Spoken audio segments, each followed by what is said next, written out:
নমস্কার সবাইকে মুড়ি ব্লগে আপনাদের অনেক অনেক স্বাগত জানাই। আজকে আবার একটা ছোট্ট ব্লগ নিয়ে আপনাদের জন্য চলে এসেছি। সকালের ওয়েদারটা দেখুন কত সুন্দর, আমার গাছের আমগুলো দেখুন কত বড় বড় হয়ে গেছে। সকাল থেকে আমার ব্লগটা শুরু করলাম। আসল কথাটা তো বলাই হয়নি, আজ আমার হাজব্যান্ডের জন্মদিন, তাই আমি সকাল থেকেই ব্লগটা শুরু করলাম। আজ পুরো দিন আমি কি রান্না করব, কি করব সেগুলোই একটু আপনাদের সাথে আমি শেয়ার করব।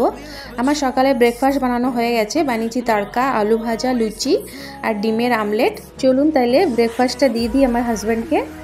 ও চান টান করে পুজো করে টেবিলে বসেছে, চলুন তাহলে দিয়ে দিই। এরপরে দুপুরে কি রান্না করব সেটাও আমি আপনাদের সাথে একটু একটু করে শেয়ার করব। এরপরে দুপুরে রান্না বান্না আমার হয়ে গেছে, এখন মোটামুটি 1:30 বাজে।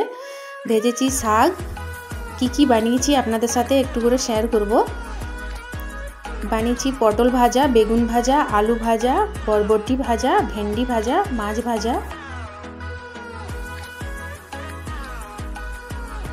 আর বানিয়েছি ডাল। আর এখানে আছে কিছু ফল কেটেছে আমার মেয়ে। এখানে আছে কাঁঠালের বড়া, এখানে আছে গরম গরম ভাত, এখানে আছে পায়েস, দেখুন গুড়ের পায়েস বানিয়েছি। পায়েসটা আমার বানানো হয়ে গেছে কমপ্লিট।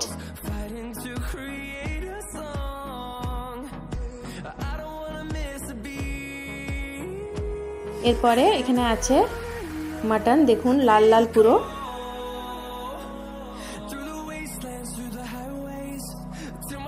দেখতে খুব সুন্দর লাগছে মাটনটা।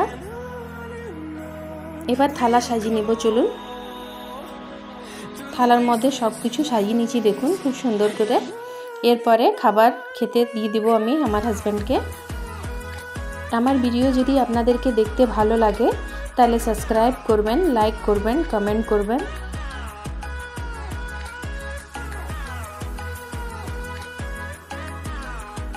সব কিছু সুন্দর করে সাজিয়ে নিয়েছি।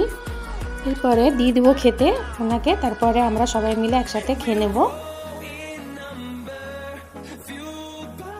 বসে গেছি খাবার টেবিলে।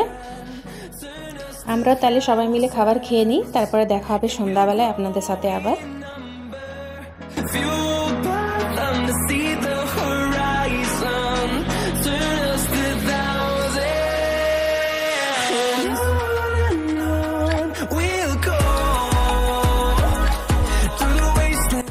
খাবার খাওয়া হয়ে গেছে, এরপরে সন্ধ্যাবেলায় কেক কাটা হবে। কেক নিয়ে এসছে, চলুন তাহলে এরপরে কেক কাটবে। সাথে যে বাচ্চাটা আছে দেখছেন, এটা আমাদের নাতি হয়, আমার বড় ভাসুরের নাতি, এটা আমাদেরও নাতি। দুজনে বসেছে কেক কাটবে, নাতি আর দাদুতে।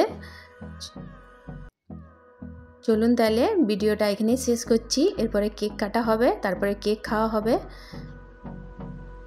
ভিডিওটা এখানেই শেষ করছি। সবাই ভালো থাকবেন, সুস্থ থাকবেন, সাবধানে থাকবেন। দেখা হবে পরের একটা ভিডিওতে। আমার ভিডিও দেখার জন্য আপনাদেরকে অনেক অনেক ধন্যবাদ।